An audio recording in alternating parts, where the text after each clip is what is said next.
Senhoras e senhores, ao cumprimentá-los, estamos iniciando mais um diálogo espírita, a doutrina espírita passada a limpo, e convidamos neste momento para fazer a prece de abertura o nosso irmão Dilson Pereira de Barros.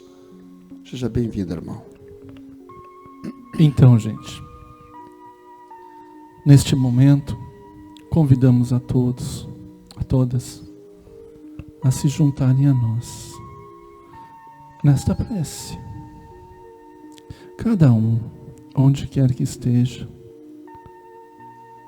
eleve seus pensamentos a Deus, procurando pensar em Jesus, sentindo as emanações dos bons espíritos que estão conosco, representando o Mestre. Procuramos senti-los, respirando com calma, acalmando os nossos corações. E vamos pedir ao Pai Maior que permita aos bons espíritos nos trazer o alívio às nossas dores da alma, dores no corpo. Pedir aos nossos governantes, aos governantes de outras nações, para que possam trazer ao povo, à população deste mundo, um maior conforto, mais esperança. A nós outros, pedimos a Deus que nos dê as forças para que nós possamos fazer a nossa parte. Cada um o seu pouquinho, e todos juntos contribuirmos na modificação das vibrações deste planeta. E que neste momento Deus nos permita as boas intuições, os bons pensamentos, a fim de levar a cada um a palavra amiga, a palavra que consola. Que assim seja. Nosso tema de hoje, ajudemos sempre, está em Lucas capítulo 10, versículo 29. E quem é meu próximo? O próximo a quem precisamos prestar imediata assistência é sempre a pessoa que se encontra mais perto de nós. Em suma, é por todos os modos a criatura que se avizinha de nossos passos. E como a lei divina recomenda amemos o próximo como a nós mesmos, preparemo-nos para ajudar infinitamente. Se temos pela frente um familiar, auxiliemo-lo com a nossa cooperação ativa.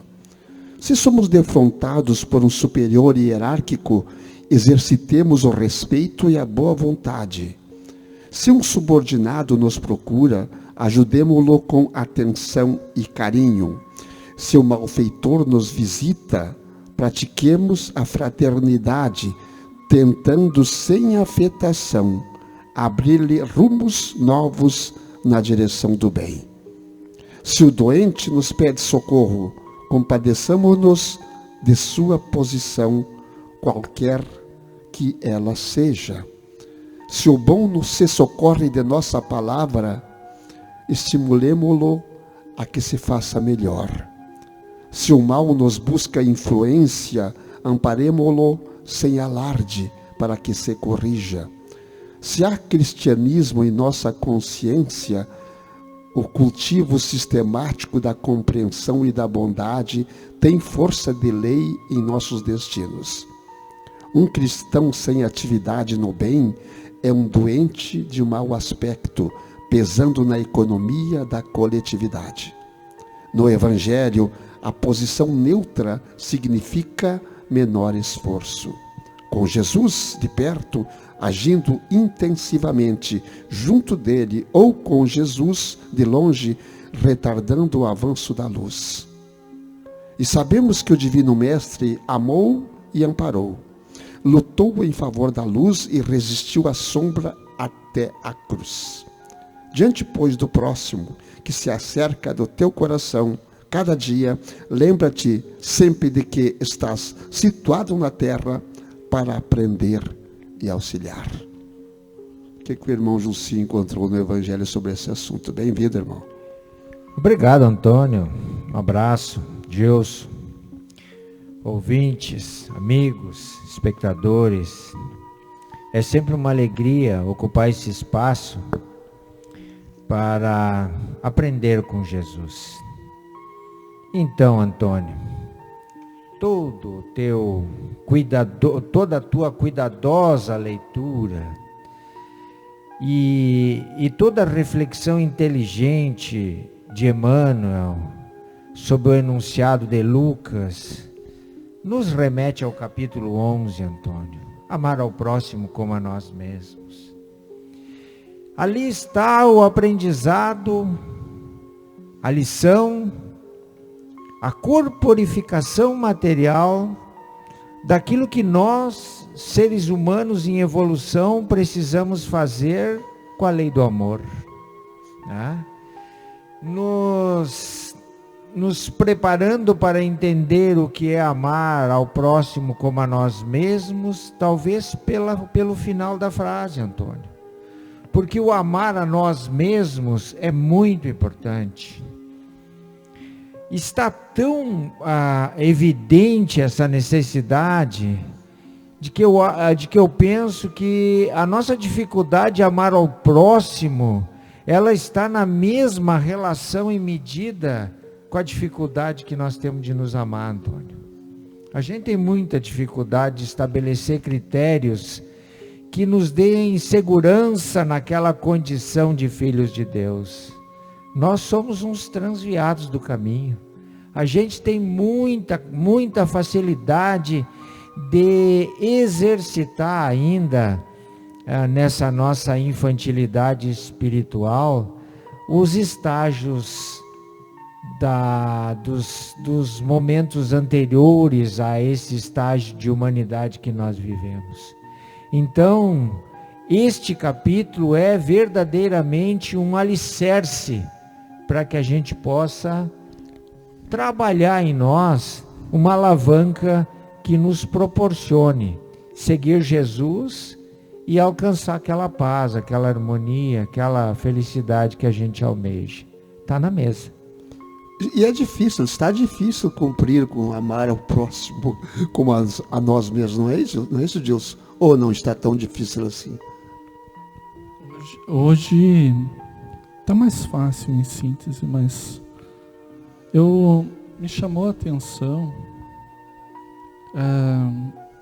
no primeiro, segundo, terceiro, quarto, a sexta frase, o sexto parágrafo, a palavra fraternidade. E eu acredito que nós estamos ainda vivendo muito em nós o egoísmo, que está nos dificultando muito deixar para trás aqueles instintos primários, né, originários nossos. Os estágios anteriores. Os estágios anteriores. Porque ali o item 8 do mesmo capítulo 11, a gente tem ali a lei do amor e aquela explicação do Lázaro, né? Que fala sobre a gênese do amor, nossa gênese. E nós temos esta gigantesca dificuldade de se libertar do egoísmo. E eu estava então pensando, olha só, o Chico, lá na década de 70, ele na TV Tupi, né, se não falha a memória, ele chegou a anunciar uma escala, assim, épocas que iria iniciar a regeneração, que nós teríamos contatos com seres já mais evoluídos, mais esclarecidos, e que nós iríamos conseguir vê-los, etc.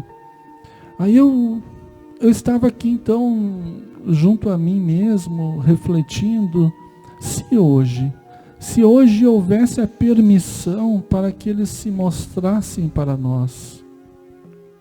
Eu acredito que nós, vivendo esta época de incursões em territórios alheios, nós temos líderes invadindo territórios alheios, nós temos lideranças que têm mais a ver com seus processos de vitórias.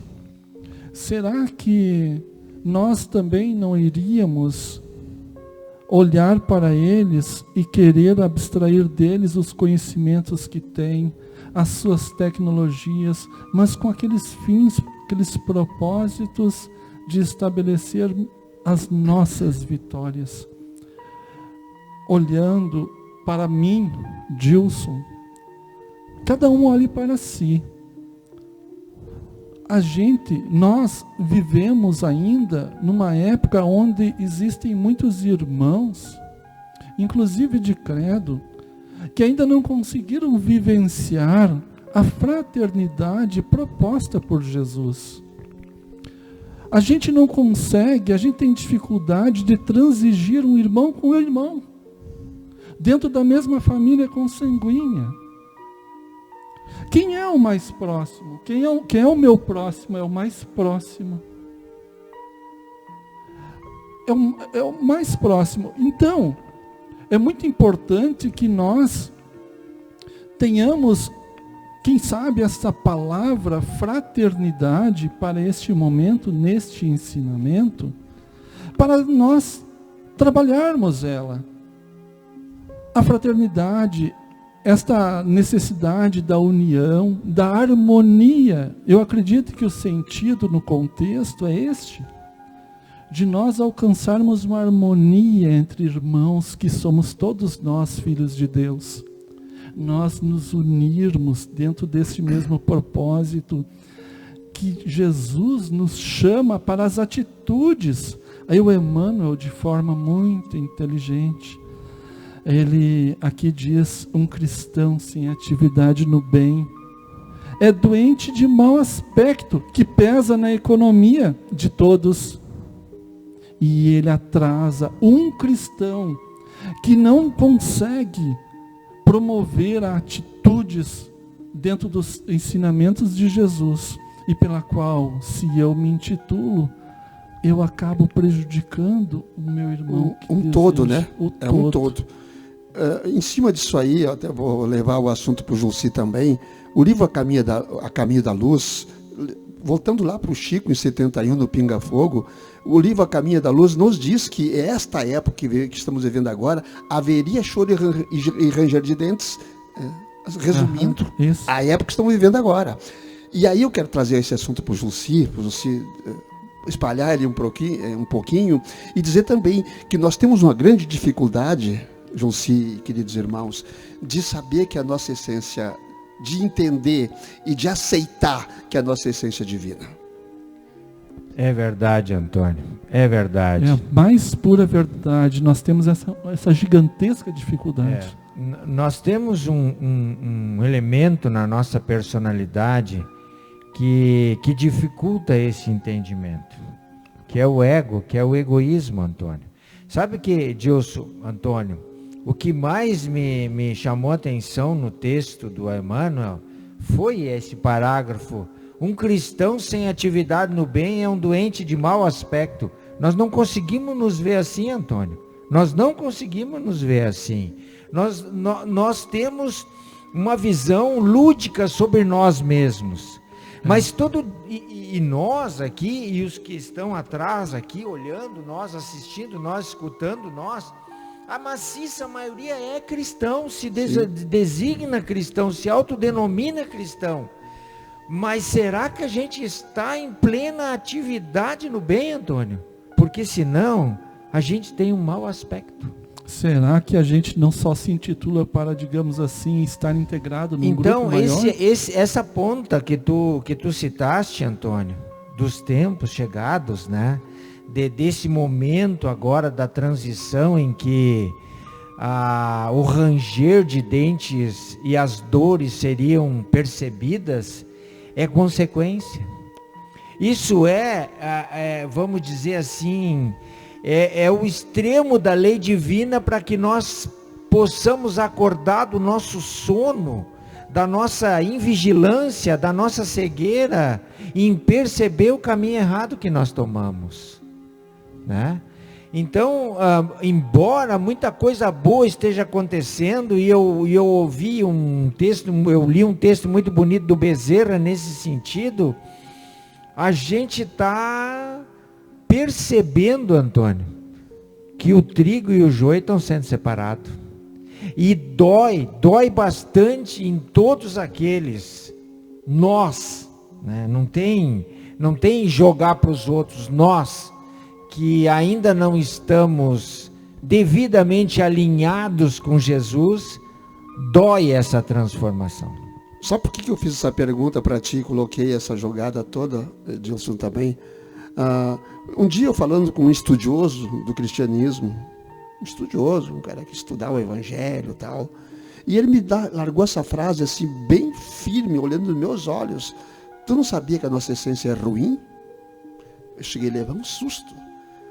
Aí eu disse assim, não, mas a nossa essência é boa, é nós que não descobrimos a nossa essência é boa. E se nós somos a essência divina, se nós somos criados por Deus, como é que a nossa essência é ruim? É que talvez eu não queira me descobrir assim, talvez eu não queira, talvez, é aquilo que você falou, o meu ego não deixe que eu me descubra assim, e aí eu vou lá para o ranger de dentes. Aí eu vou lá para... E o ego não está na essência, está na casca. Está na casca. Exatamente. Pois é.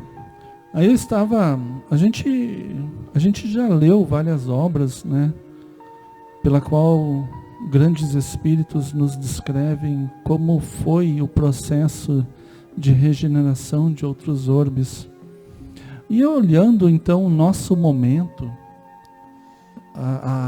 o nosso momento especificamente, a gente recém está saindo de uma grande epidemia, de uma pandemia. Mas o que nós aprendemos com este momento, pela qual nos censurou, nos colocou em recluso, nos afastou das relações sociais, nós tivemos esse afastamento social necessário, importante. Mas eu percebi que em alguns momentos nós esquecemos dos nossos egos. Eu não ouvia falar em guerras. Eu ouvia a humanidade preocupada num objetivo comum. Uhum. A pandemia se tornou um alvo. Foi um ensinamento, né, que nós tivemos. Isso. Mas e será que a gente aprendeu com esse ensinamento? Porque não me parece neste momento que nós tenhamos aprendido, ou se aprendemos, esquecemos. Até um grande detalhe, Dilson. Nós sempre falamos que nem todos aprendem. E aí nós acusamos os grandes líderes mundiais. Isso que eu quero, onde eu quero chegar. Aí nós ficamos acusando mas os líderes mundiais não aprenderam, porque invadiram, porque fizeram, mas porque e aconteceu. A minha participação? Mas e eu? O que eu estou fazendo para que isso não aconteça? Para que o meu representante não se movimente como eu quero. Então, um líder de uma nação, ele é um representante de uma nação. E ele vai representar a minha vontade. Então, meus amigos, o que nós estamos querendo dizer a vocês, que amar ao próximo como a nós mesmos, seria o nosso porto seguro, de todas essas questões, sim, né, que nós levantamos hoje. Até porque o próximo que começou lá em casa é o próximo que eu encontrei na rua. Exatamente. É o próximo que eu encontrei na sociedade, como meu chefe, meu subordinado, meu líder, meu governante. Esse é o meu próximo. E te lembra-te sempre que estás na terra para aprender e auxiliar. Então, todo dia de manhã, quando nós levantamos, queridos amigos, nós temos que levantar com o propósito da prática do bem, de exercitar este ensinamento que Jesus nos colocou, nos colocando com firmeza e com disciplina no propósito de fazer o bem, começando a fazer o bem para nós mesmos, nos pacificando, nos acalmando, se amando, nos amando, nos perdoando dos equívocos que a gente comete, e aí estarmos preparados, né, Deus, para o enfrentamento. Estamos numa transição, Antônio, nos prepararmos com firmeza, com esta ferramenta que ela é indestrutível, que é o amor, né? Então, o que nós estamos vivendo agora, irmão Dilson, está previsto na Constituição Planetária por Jesus? Para encerrar a tua parte aqui. Pois é, você quer que eu encerre com brevidade, né? Acredito que Jesus não quer o nosso sofrimento. Jesus nos ama. Mas ele tem uma leitura, acredito, de que o remédio por vezes é amargo. Mas é o remédio que pode nos proporcionar a cura. Então, Jesus nos ama. Mas o nosso ranger de dentes atual, para o momento, ele se faz necessário como também a última oportunidade para alguns, para aqui permanecerem. Está sob controle, então. Está sob controle. Isso Jesus sempre esteve no leme. Poxa. Jesus nunca deixou o leme desta nau. Agora nós temos que compreender como Jesus age no controle desta nau, como grande capitão deste planeta. Que nós possamos, repetindo a frase, estarmos nesta terra para aprender e auxiliar. Servir sempre, sempre. Servir sempre. Jussi, por favor, hora do encerramento do nosso trabalho de hoje. Então, é claro que Jesus é todo amor, mas pelo amor que ele tem por nós, humanidade, ele deixou a sua lição, o seu testemunho, e deixou a nós o livre-arbítrio de aceitar ou não a sua lição. E a dor, e o sofrimento, e a angústia, e o ranger de dente que nós estamos vivenciando na humanidade, é porque nós não entendemos ou não quisemos praticar o que Jesus ensinou. Então, gente, de posse desse precioso ensinamento, baixando a guarda, levantando os olhos da nossa alma ao Criador, que nós possamos neste momento agradecer a lição recebida, agradecer a proteção e o amparo que o Mestre Jesus e suas falanges têm operado sobre nós, humanidade, sob o comando regular, contínuo que Ele tem exercido sobre o andamento da vida na terra, e fazendo a nossa parte, agradecendo, renovando forças, fé e coragem, praticando o exercício da esperança de dias melhores, que nós possamos introjetar a cada momento, no âmago do nosso ser, que amar é o melhor remédio para curar todas as doenças da nossa alma. Que assim seja.